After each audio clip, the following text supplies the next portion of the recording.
जो क्रिमिनल होते थे वो बिल्कुल कंगले होते थे।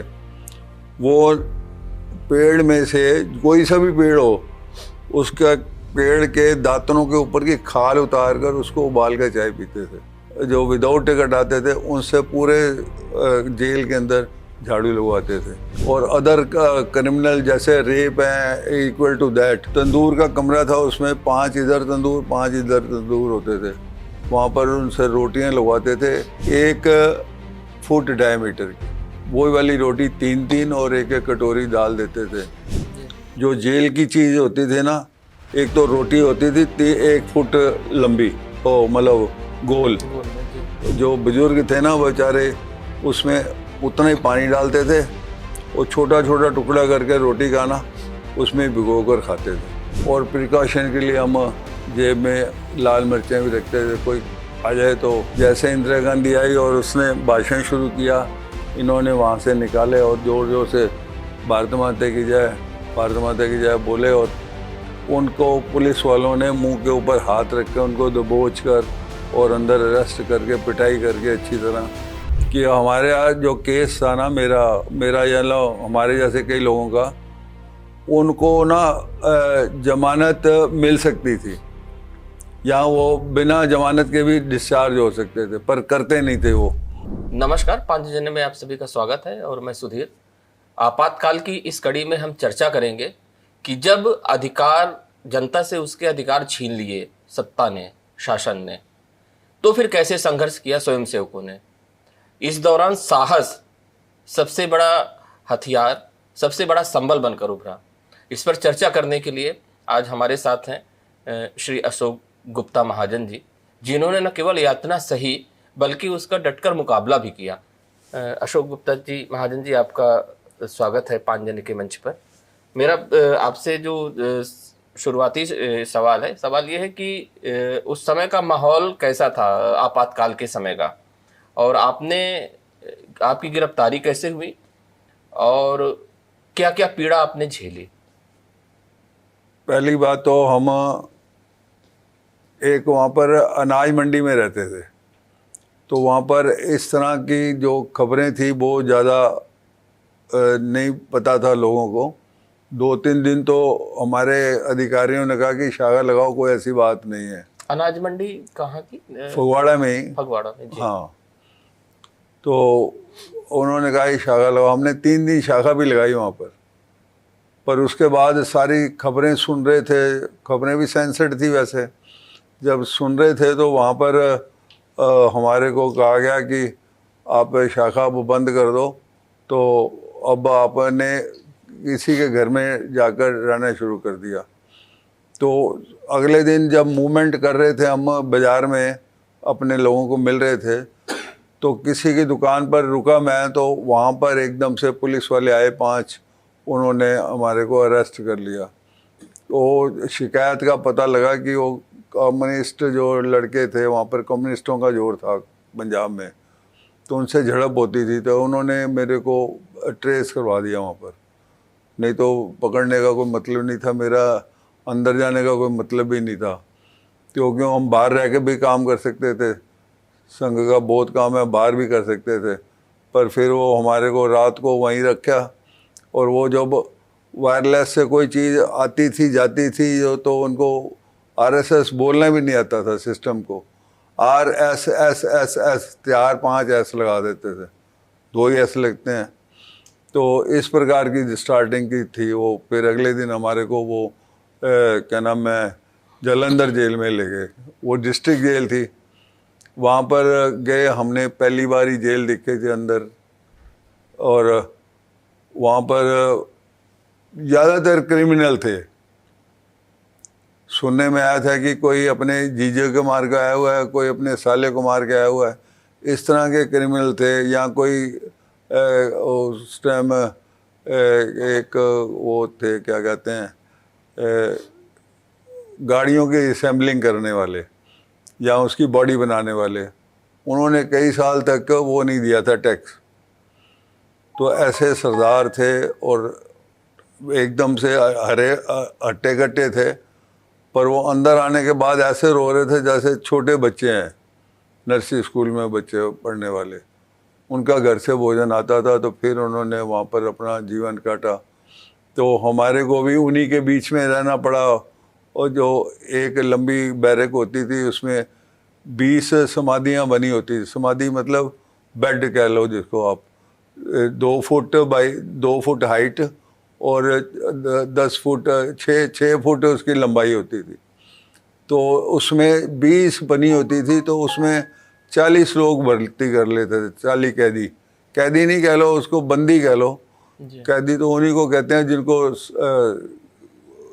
क्या कहते हैं उसको, सजाए याफ्ता जो होते हैं, सह श्रम में बामुशक्कत, बामुशक्कत जिन्होंने वो करनी होती है ना, मजदूरी भी करनी होती है।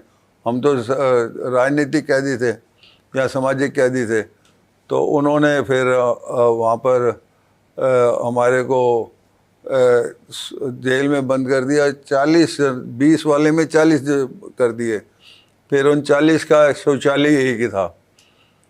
तो फिर हमारे को पता लगा कि सुबह वो 5 बजे चाय देते थे, 1 कप चाय देने के साथ ही ना, वो पंजाब था तो जैसे हमारे यहाँ राम के कृष्ण के गाने चलते हैं 5 बजे मंदिरों में, घंटियाँ बजती हैं, तो वहाँ पर गुरुद्वारे का जो जप जी पास होता है, गुरबाणी होती है, वो वाला पाठ शुरू हो जाता था। बहुत अच्छा लगता था वो।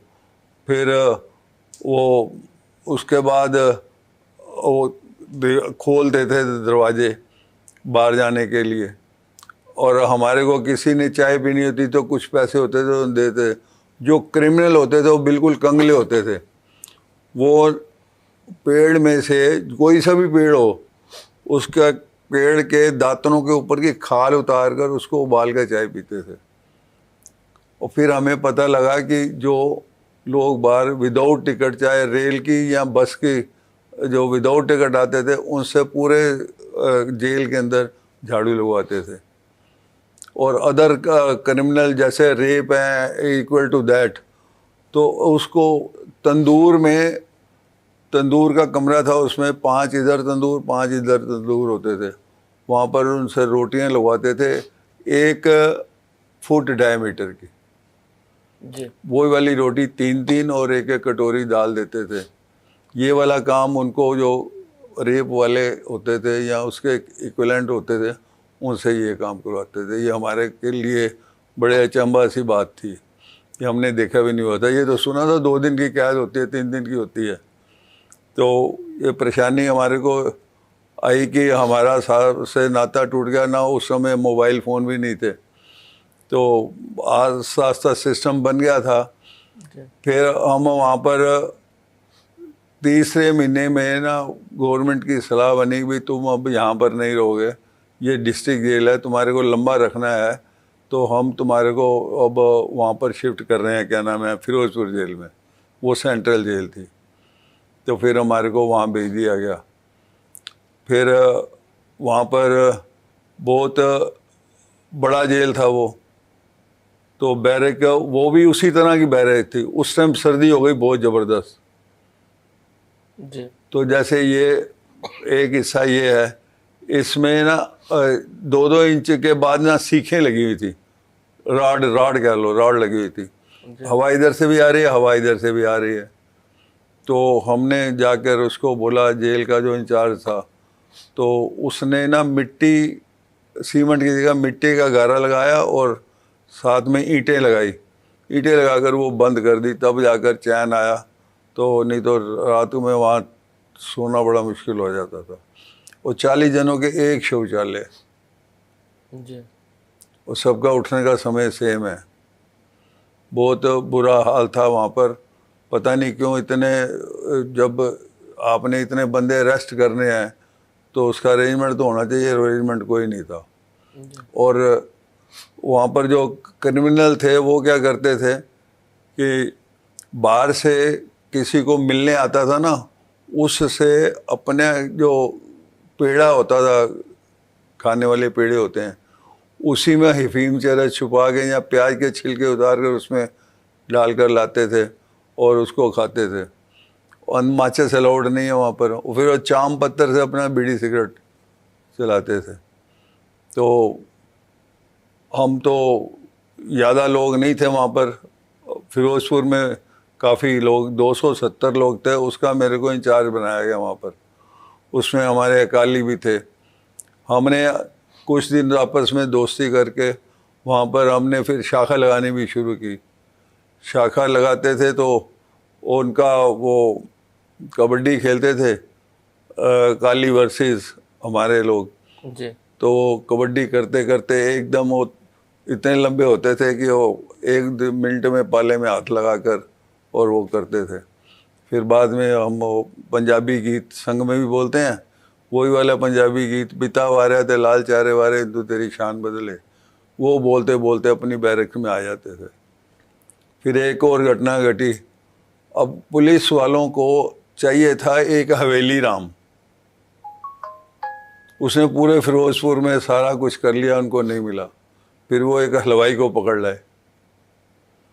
हलवाई ने जब हमारे को देखा हम कैसे लोग हैं और कहाँ पर रह रहे हैं और क्या क्या हमारे को खाने को मिल रहा है, उसने अपने मत्थे पर हाथ डाला। कहता है जी मैं आपकी ना पूरी सेवा करूँगा जब तक मेरे को ये यहाँ रखेंगे। उसने क्या किया कि कहता है कि आप ना इनको बोलो आपको कच्चा राशन दे। जी जो जेल की चीज़ होती थी ना, एक तो रोटी होती थी 1 फुट लंबी, ओ मतलब गोल, गोल में। जी और दाल होती थी थोड़ी सी, और जो बुजुर्ग थे ना बेचारे उसमें उतना ही पानी डालते थे और छोटा छोटा टुकड़ा करके रोटी का ना उसमें भिगो कर खाते थे। तो मैं मतलब बता रहा हूँ वहाँ पर कैसा कैसा होता था। फिर उसने क्या किया, जो हलवाई था उसने हमारे जैसे जो लोग, हमारे में से कुछ लोगों को लिया, जैसे सब्जी काटने आए या कुछ और ऐसे हेल्पिंग हैंड उसका घर बनना है, वो बनाकर तो उन्होंने हमारे को अच्छा खाना मतलब जैसे होता है वो खिलाया। वो जेल जैसा नहीं था। जेल वाले जो देते थे उसकी भिंडियों में इतने इतने बड़े कांटे होते थे जी और दाल बिल्कुल पानी जैसी होती थी। तो इस तरह से वहाँ थे और कई लोग आते थे बाहर से, तो उनका वो हमारे बीच में आकर ठहरते थे और रो पड़ते थे कई बार। तो कईयों को बच्चे बीवी बाहर परेशान थे, वो भी रोते थे बहुत बुरी तरह से। तो उनका मजाक भी चलता था। तो क्या होता था कि मान लो बाहर किसी की डेथ हो गई है तो उसके रिश्तेदार की, तो उसका श्रद्धांजलि सभा करते थे।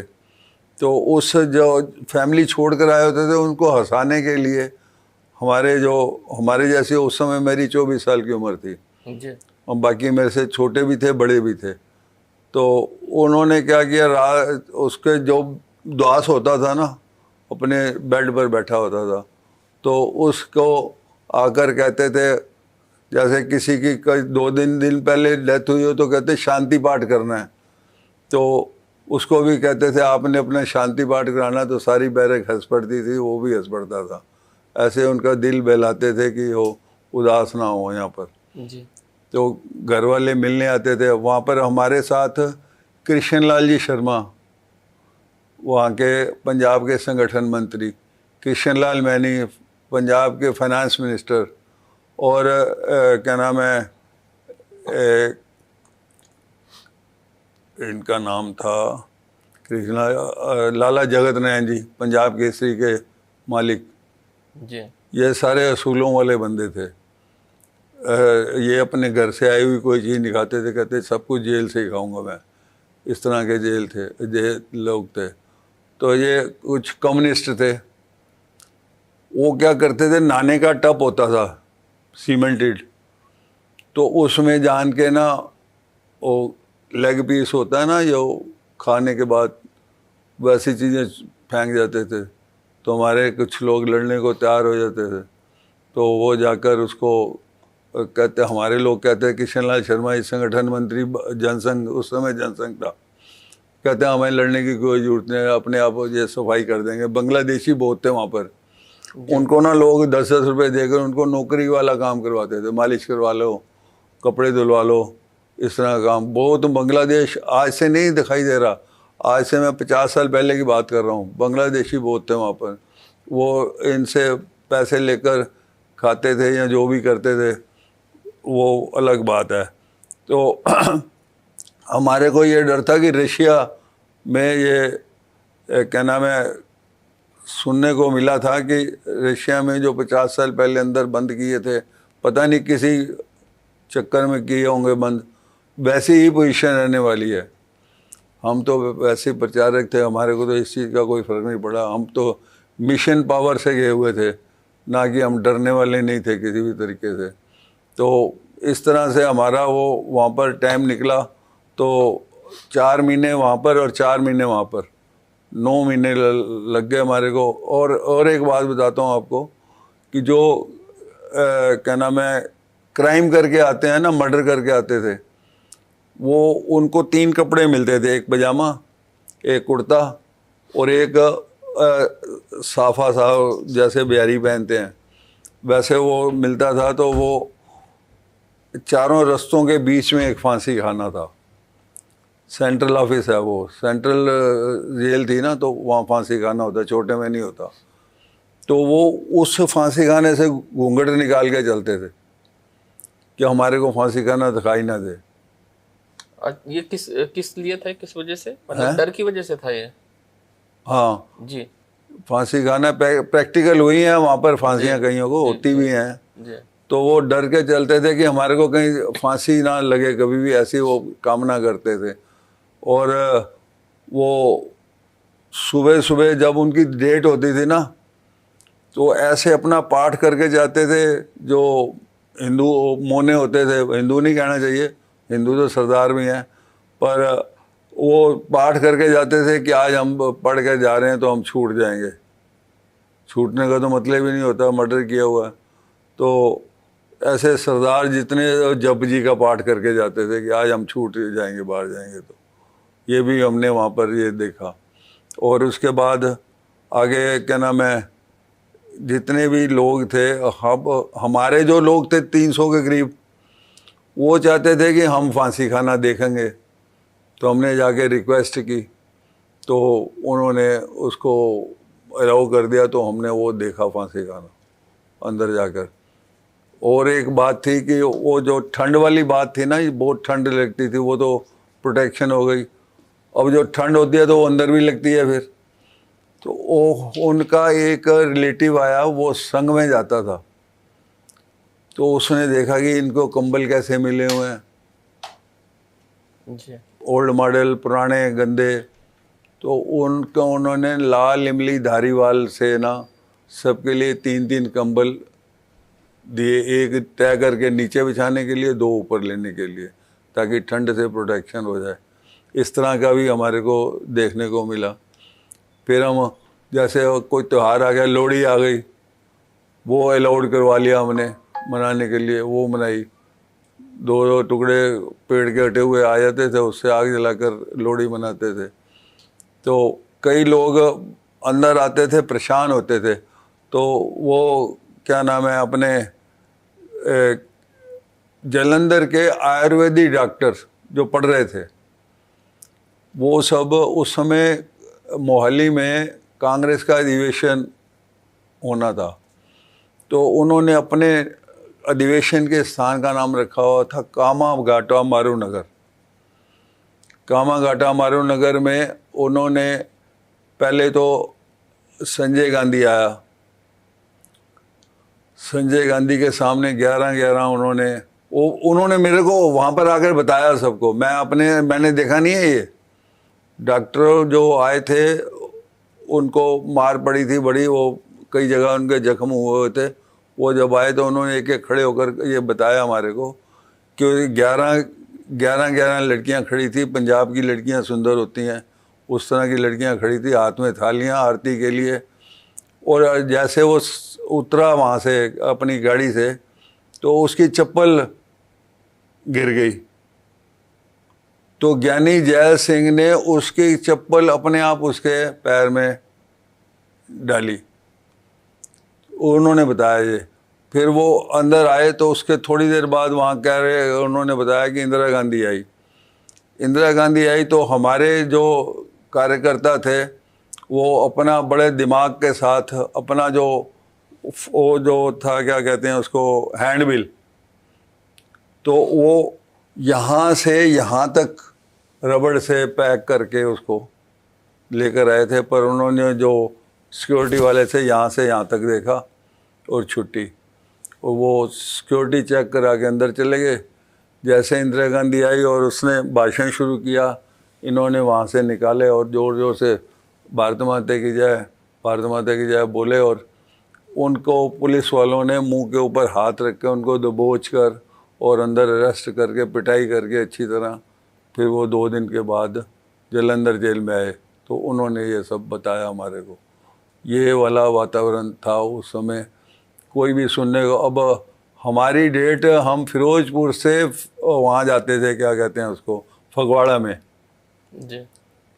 तो हम 2 घंटे 3 घंटे 4 घंटे लगते थे, तो वहाँ गए तो वो कोई हमारे को बुलाए ना अंदर। तो मैं फगवाड़े में ही रहा हूँ पहले प्रचारक, तो जितने भी कांग्रेसी थे मैं जानता ही था सबको। तो जब उन्होंने बुलाया ना अंदर डेट देने के लिए, तो मैंने कहा सर जी हमारे को आपने बाहर बैठा रखा है, हमारा 1 मिनट का काम था, तो आप पहले ही बुला लेते, ये तो ऐसे लग रहा है जैसे कांग्रेस का ऑफिस है।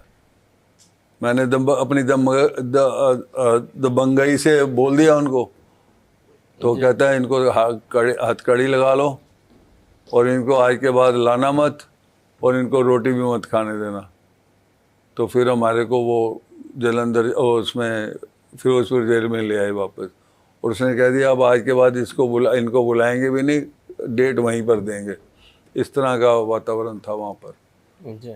तो ये जो जितने भी लीडर थे, ये हमारे, कभी कोई बीमार होता, जयप्रकाश नारायण बीमार हुए तो उनके लिए शुभकामना की, के नाम उनको लंबी उम्र के वो दिया, जैसे किसी की डेथ होती थी उसको श्रद्धांजलि देते थे, सब ऐसे काम होते थे। और जैसे वो हमारा हलवाई था, वो कोई त्यौहार होता था तो उस तरह का वो नाश्ता भी बनाता था, हलवा है या जो कुछ है इस तरह का भी था। बाकी उसके बाद हमारे एक मजाक की बात है कि हमारे यहाँ जो केस था ना, मेरा या हमारे जैसे कई लोगों का, उनको ना जमानत मिल सकती थी या वो बिना जमानत के भी डिस्चार्ज हो सकते थे, पर करते नहीं थे वो। तो हमारा वकील था, उसको हम पूछते थे भाई कब हमारी जमानत होगी, उन्होंने कहा जी आपकी बृहस्पतिवार को होगी। 10 बृहस्पतिवार निकल गए, तो हमने कहा भाई तुमने कहा था हो जाएगी, तो हुई नहीं। तो वो कहते हैं जी आपको मैंने ये कहा था वीरवार को होगी, ये थोड़ी बताया था कौन से वीरवार को होगी। तो ये मजाक का विषय वहाँ पर बन गया। तो फिर हुई, तो हमारे को जब उन्होंने रिलीज़ किया ना, हमने तो जेल से 2 घंटे पहले वहाँ से रिलीज़ होकर, और गाड़ी आई हुई थी तो गाड़ी में बैठकर चले गए। तो वहाँ पर हमारी घोषणा हो गई कि अब आप जालंधर में रहेंगे। जालंधर में जो वहाँ पर इंचार्ज थे उस समय महेंद्र जैन थे। महेंद्र जैन जी और मैं पंजाब केसरी के ऑफिस में जाते थे और सेंसर्ड खबरें लेकर आकर और उसको एक अखबार टाइप कागज़ बनाकर या पोस्टर टाइप कागज़ बनाकर उसके ऊपर रात को साइकिलो स्टाइल करते थे। वहाँ साहिबजादा अजीत सिंह कॉलोनी बनी थी, अंडर कंस्ट्रक्शन थी, उसमें मोमबत्तियाँ जलाकर उसको साइकिलो स्टाइल करते थे। उसमें साइकिलो स्टाइल मशीन आपने भी देखी होगी खैर। तो उसमें वो मैं उसको फिर रोल करके, जैसे कैलेंडर रोल करते हैं ना, ऐसे रोल करके या तो बस के आगे रख कर मैं पीछे बैठ जाता था, पीछे रखता था तो आगे बैठ जाता था कि अगर एकदम से उतरना पड़ जाए तो दिक्कत ना हो। जैसे कभी गुरदासपुर, कभी होशियारपुर, कभी ऐसे वो बंडल बांध के रहता था, वो फिर घरों में बांटते थे। कई बार फिर हम इम्पोर्टेंट जगह के ऊपर रात को 2 से 4 बजे तक वो पोस्टर लगाने जाते थे। और जैसे वो आपने चंडीगढ़ पंजाब में गए हो तो उसमें ना हैंडल के ऊपर ऐसे स्टैंड सा लगा लेते हैं किताबों का, जी उसके ऊपर फट्टा लगाकर उसमें लेवी लगाई और लगाकर और वहाँ से फटाफट साइकिल से निकल के आ गए। जी और प्रिकॉशन के लिए हम जेब में लाल मिर्चें भी रखते थे, कोई आ जाए तो। मतलब हमारा ये काम नहीं था कि हम अंदर जाएं, हम ये था कि अब बाहर आ गए हैं तो बाहर का काम संभालें, अंदर का अब भूल जाओ। तो पूरे पंजाब में जो लोग घर से काफ़ी परेशान थे अपने बीवी बच्चों की वजह से या काम धंधे की वजह से, तो उनकी जमानतें कराने का काम मेरे पास आया। आदर्श गोयल जी थे, पता नहीं ऐसा कुछ नाम था उनका, वो हमारे कार्यकर्ता ही थे। तो उनके पास जाकर मैं उनकी जमानत कराता था पूरे उसका। फिर उसके बाद मेरे को दे दिया काम होशियारपुर का, तो वहाँ पर अपने नाम उनका याद नहीं है, जो जैन संत थे, चतुर्मास लगा हुआ था, आपको नॉलेज होगी, चतुर्मास में वो प्रवचन करते हैं जी तो वहाँ पर हम उनके साथ ही बैठ के प्रवचन सुनते थे। वो बाद में गोल धारा बनाकर अपनी बातें करके हम वहाँ से निकल जाते थे। जी इस तरह से फिर ये वाला काम हमारे को परेशानियाँ तो थी, पर हम तो मिशनरी थे, हम तो घर से गए हुए थे। बीकॉम करके पीजीडीएवी कॉलेज से मैं गया था, तो उससे पहले भी संघ का काम तो करते ही थे हम काफ़ी। तो हमारे को तो ऐसी फीलिंग नहीं थी कि, क्योंकि मैंने घर में भी नहीं बताया था कि मैं जेल में हूँ, पर लोगों ने कहा यार तू बी क्लास ले सकता है अगर वो डिग्री आ जाए तेरी तो। फिर जब मैंने डिग्री मंगाई घर से तो घर वालों को पता लगना ही था। फिर हमारी माता भी 4 अपनी सहेलियों के साथ आई जेल में मिलने। जी मैं जब पहली बार संघ के कैंप में गया तो वहाँ पर मैं हर बार कान को हाथ लगा के आता था कि हे भगवान मेरे को दोबारा मत बुलाइयो, क्योंकि मैं कमज़ोर बड़ा था। तो दूसरी बार, तीसरी बार, चौथी बार, मैं 5-6 बार शिक्षक भी रहा हूँ, प्रबंधक और ओटीसी तो तीनों किए हैं मैंने। तो मेरी माँ को लग रहा था कि ये बहुत कमज़ोर है, गड़बड़ ना, मतलब इसको परेशानी ना हुई हो, तो वो काजू पिस्ता बादाम लेकर आई थी। तो जब हम कबड्डी खेल कर आते थे ना अकालियों के साथ, तो उस समय क्या होता था कि वो हमारे को ये जो कच्चा राशन आया था, कच्चे राशन में से हम एक ऐसे करके ना चने लेकर, एक मग्गा मिलता था जेल से, उसमें डालकर डुबो देते थे। सुबह हम रोज़ 125 के आसपास सूर्य नमस्कार लगाते थे। जी उसकी वजह से हमारा जो शरीर था ना सॉलिड हो गया था। तो माता देखकर हमारी बड़ी खुश हुई कि ये तो ठीक हो गया यहाँ पर।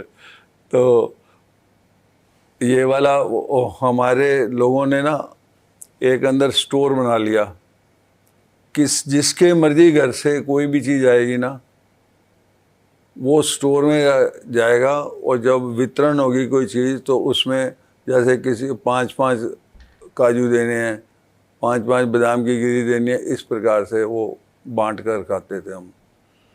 तो ये बता रहा है कि मतलब मेरा मतलब शरीर अब जो दिखाई दे रहा फिर भी पतला हो गया, पर उस समय हमारा शरीर बिल्कुल ठीक हो गया था। ये हमारी आउटपुट है कि हमने जेल में अपने आप को ठीक किया। जी जी। तो अभी आपने अशोक गुप्ता महाजन जी से सुनी ये आपातकाल के समय जनता के संघर्ष की, स्वयं सेवक के संघर्ष की वो गाथा है जो लोकतंत्र के इतिहास में प्रेरणा का स्रोत रहेगी। आप 5 जन के मंच पर आए, आपका बहुत बहुत धन्यवाद। आपका भी धन्यवाद। नमस्कार।